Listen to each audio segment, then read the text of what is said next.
મામી આજે ડિનરમાં શું બનાવવાનું છે?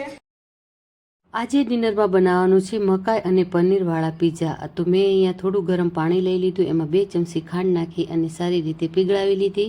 હવે એમાં 2 ચમચી ડ્રાય ઈસ્ટ નાખી મિક્સ કરી દેવાનું અને 2 થી 3 મિનિટ એને ઢાંકી દેવાનું. તો 3 મિનિટ પછી આપણું ઈસ્ટ છે ને એ સારી રીતે એક્ટિવ થઈ ગયું. 500 ગ્રામ મેંદાનો લોટ લીધો, સ્વાદ પ્રમાણે મીઠું નાખ્યું અને એક્ટિવ થયેલું ઈસ્ટવાળું પાણી નાખવાનું. જરૂર લાગે તો સાદું પાણી નાખી એકદમ નરમ લોટ બાંધી લેવાનો. લોટ બાંધ્યા પછી 2 થી 3 મિનિટ એમાં તેલ નાખી અને સારી રીતે મસળી દેવાનો, એકદમ સ્મૂથ કરી દેવાનો અને ઉપર ફરીથી તેલ નાખી ઢાંકી અને 2 કલાક માટે રાખી દેવાનો. તો અહીંયા આપણો 2 કલાક પછી જે પીઝા માટેનો લોટ છે ને બનીને તૈયાર થઈ ગયો છે, એકદમ ફૂલી ગયો છે. તો હવે આપણો લોટ પીઝા માટે તૈયાર છે.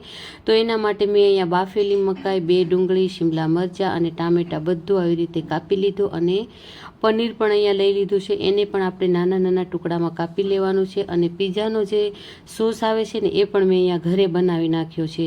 તો બસ અહીંયા મેં ઓવનને પ્રીહીટ કરવા માટે મૂકી દીધું છે અને પીઝા માટે આપણો લોટ પણ તૈયાર છે. તો જેમાં આપણે પીઝા બનાવવાના છે એને આપણે થોડું માખણ લગાવી દેવાનું છે અને પીઝાનો જે લોટ છે ને આવી રીતે પાથરી દેવાનો છે. જેવી રીતે આપણે ભાખરી બનાવીએ ને એટલો જાડો મેં રાખ્યો છે, ભાખરી જેટલો વધારે જાડો નથી રાખ્યો.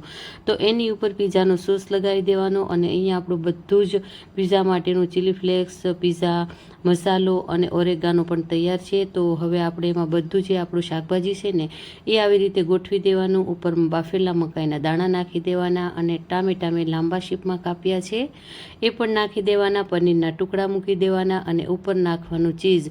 પીઝામાં નોર્મલી મોઝેરેલા ચીઝ હોય છે, પણ અમારા ઘરમાં મોઝેરેલા ચીઝ કોઈ નથી ખાતું, તો મેં અહીંયા સાદું ચીઝ હોય છે ને એ નાખ્યું છે.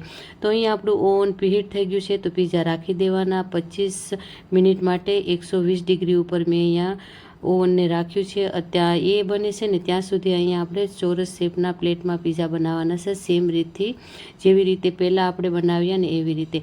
તો અહીંયા આપણી એક પ્લેટ બનીને તૈયાર થઈ ગઈ છે. તો બીજી પ્લેટ પણ રાખી દઈએ અને ઠંડા થાય ને એટલે આપણે એને કટ કરી લઈશું. તો અહીંયા આપણા એકદમ ટેસ્ટી અને એકદમ ક્રીમી પીઝા બનીને તૈયાર થઈ ગયા છે. તો ફ્રેન્ડ્સ, તમને કેવા લાગ્યા એ કોમેન્ટ કરીને મને જરૂરથી કહેજો. પીઝા તો બહુ મસ્ત બન્યા છે.